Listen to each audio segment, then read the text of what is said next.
Lu pernah bayangin nggak? Lagi asik hidup tenang, tiba-tiba muncul lubang hitam raksasa di tengah kota yang isinya monster pemakan jiwa. Welcome to Zenless Zone Zero.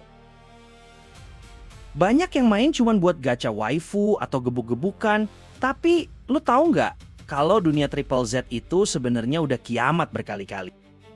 Di video kali ini, gue bakal bedah tuntas full timeline lore Zone Zero berdasarkan catatan sejarah yang ada. Mulai dari zaman purba sebelum Hollow, ada tragedy fall of the old capital, sampai kenapa New Eridu bisa jadi satu-satunya tempat aman yang tersisa. Siapin kopi, duduk yang rapi, karena ini adalah sejarah yang gak diajarin di sekolah kalian.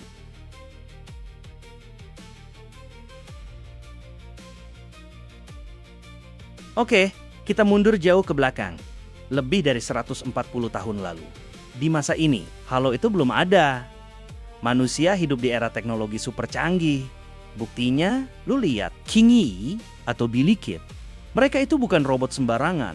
Mereka adalah warisan dari era ini. King Yi itu aslinya dibuat di zaman ini, jauh sebelum kota Eridu berdiri. Tapi, segala sesuatu berubah waktu perang besar pecah. Kita nggak tahu pasti perang apa. Tapi dampaknya, First Hollow Disaster. Ini adalah titik balik di mana dunia yang kita kenal hancur lebur, teknologi hilang, populasi punah, dan monster yang kita sebut ethereal mulai muncul dari dimensi Hollow. Setelah dunia hancur, manusia yang sisa nggak nyerah gitu aja.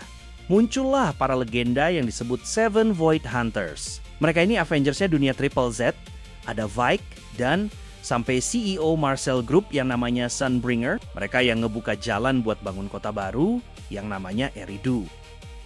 Di era ini, banyak hal penting terjadi yang bakal ngefek ke cerita utama sekarang. Bang Bu ditemukan oleh Sunbringer, awalnya buat bantu di Hollow. Sekarang jadi maskot lucu yang kita kenal.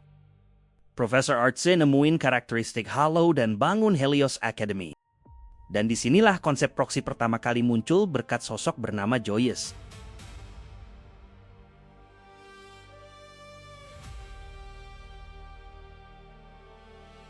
Tapi ingat, ini bukan New Eridu tempat kita main sekarang ya. Ini masih Old Capital atau Eridu lama. Masa-masa keemasan yang sebentar lagi bakal kena petaka.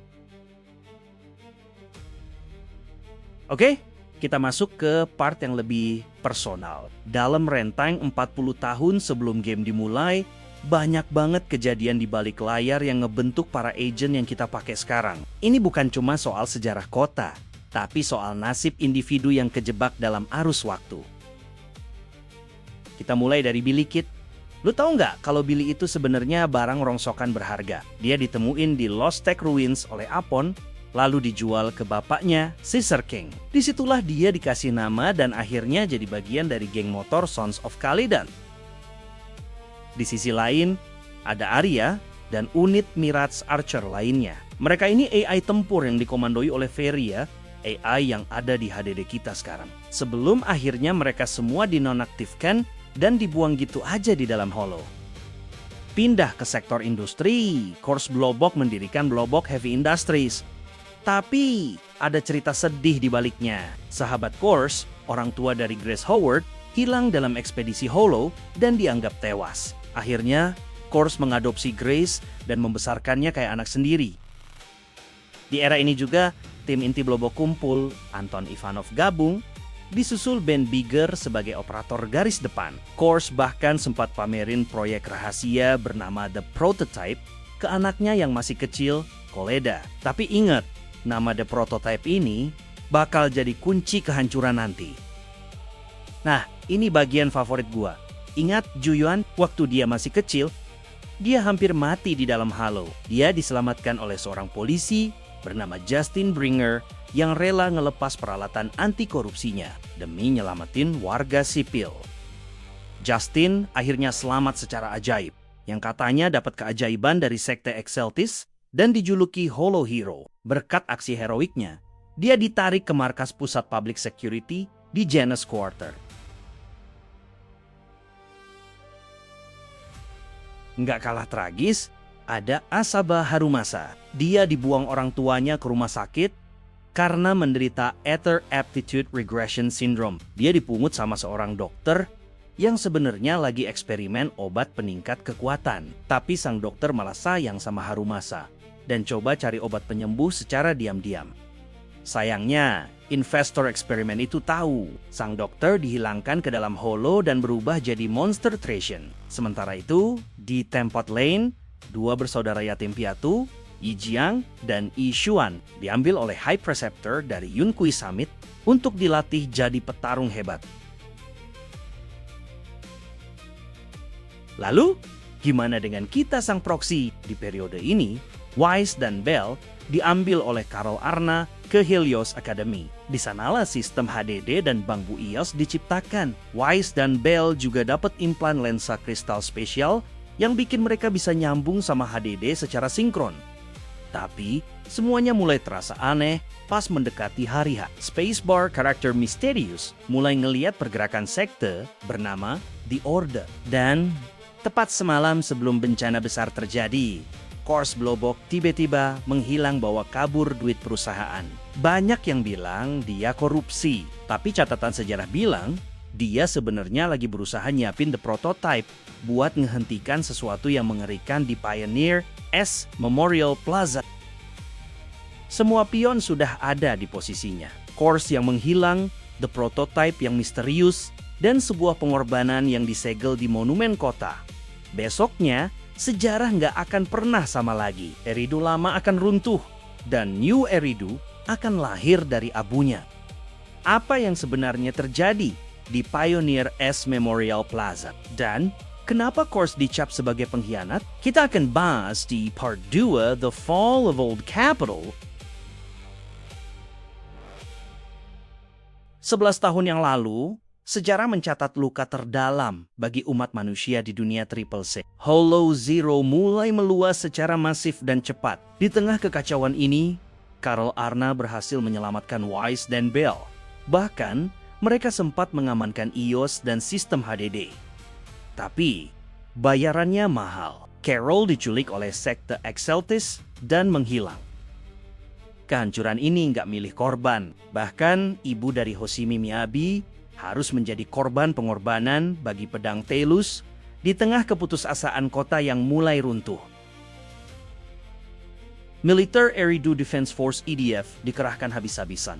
Tapi mereka nggak siap. Squad Liar dan Nemesis dikirim masuk tanpa bantuan tambahan dan langsung disapu bersih oleh Ethereal. Ada cerita pilu dari Zoe Sniper Squad Nemesis. Dia satu-satunya yang selamat dari timnya, lalu bertemu Squad Liar yang sudah terkorupsi parah. Atas permintaan terakhir pemimpin Squad Liar, Karen, Zoe berhasil menyelamatkan Trigger, agent yang kita kenal yang saat itu matanya sudah terkorupsi akibat serangan Ethereal. Di sisi lain, Squad Agamemnon dikirim masuk dengan kebohongan. Mereka pikir mereka melindungi konvoi sipil, padahal mereka dikirim ke pembantaian. Akhirnya, seluruh IDF musnah, menyisakan hanya divisi Obsidian. Pada sektor lainnya, Yunkui Summit mencoba menahan bencana. Saat Yi Xuan sampai di lokasi, semua seniornya sudah gugur. Di depan matanya sendiri, kakaknya, Yi Jiang, mengorbankan nyawanya ke pedang Qingming demi menyegel Holo dan menyelamatkan New Eridu.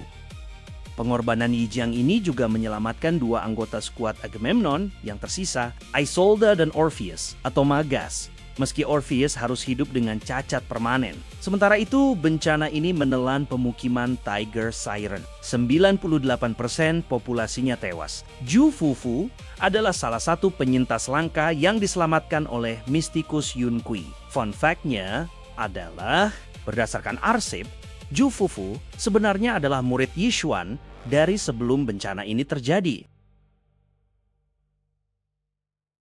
Trauma ada di mana-mana. Ye Xuan harus melihat keluarganya sendiri hancur oleh korupsi Ether.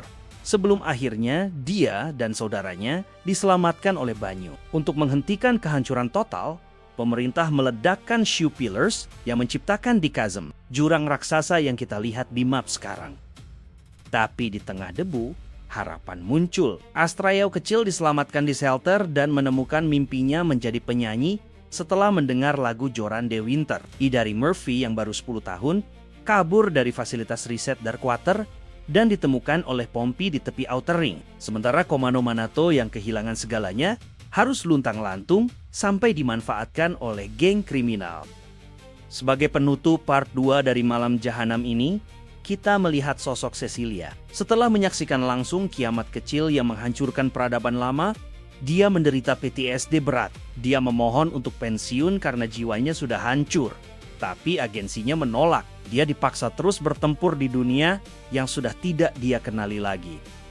Eridu lama sudah jatuh. Sekarang, saatnya kita melihat bagaimana manusia membangun kembali dari nol. Gimana politik New Eridu terbentuk? Dan gimana faksi seperti Holo Special Operation Section 6 lahir? Semuanya di part 3.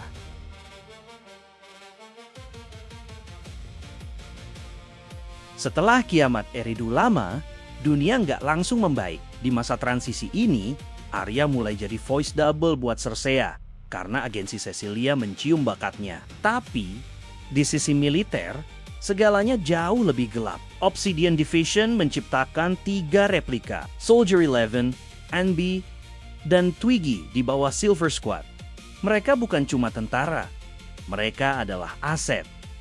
Tragedi juga menimpa Orpheus. Sebelum meninggal, kesadarannya diunggah ke sebuah senjata, menjadi intelligent construct bernama Magus, yang akhirnya memimpin Able Squad yang baru. Dan jangan lupakan Sid Senior, hanya setengah bulan pasca bencana, robot militer ini nemuin anak kecil di reruntuhan. Demi menyelamatkan nyawa anak itu, Sid Senior harus override sistem pertahanannya sendiri, yang bikin logik kornea rusak permanen. Sebuah pengorbanan mesin yang punya hati.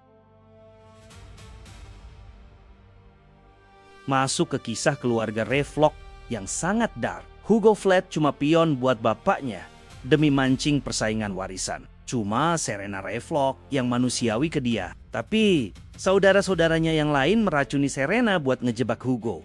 Bapaknya Hugo bukannya sedih, dia malah muji kekejaman itu dan ngasih hadiah ke Hugo karena dianggap berhasil membunuh saudaranya sendiri. Hugo hampir gila. Dia kabur dan dipungut oleh Jack serta Von Lycan muda. 2 pencuri yang punya sumpah nggak akan membunuh. Tapi, takdir berkata lain. Saat Hartman Revlok membantai seluruh keluarga Revlok demi tahta, Lycaon nemuin Hugo di tengah mayat-mayat itu. Mengira Hugo melanggar sumpah mereka, Lycaon pergi meninggalkan Mockingbird dan gabung ke My Flowers. Di saat itulah Lycaon kehilangan kaki dan matanya saat mencoba menyelamatkan warga sipil di tengah bencana Hollow.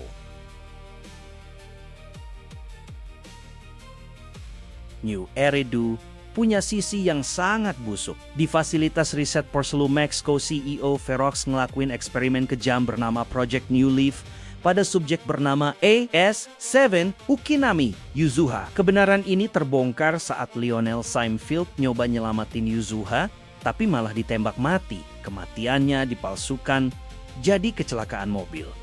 Eksperimen ini akhirnya bangkrut dan sisa-sisanya dijual ke sekte Exaltist. Di sini kita juga lihat Vivian Banshee yang akhirnya sadar kalau serum yang dibuat bapak angkatnya, Lando, itu palsu. Setelah Landon tewas karena kecelakaan senjatanya sendiri, Vivian luntang-lantung sampai dia dapat pesan dari seseorang bernama Vitton yang bikin dia punya alasan buat hidup lagi.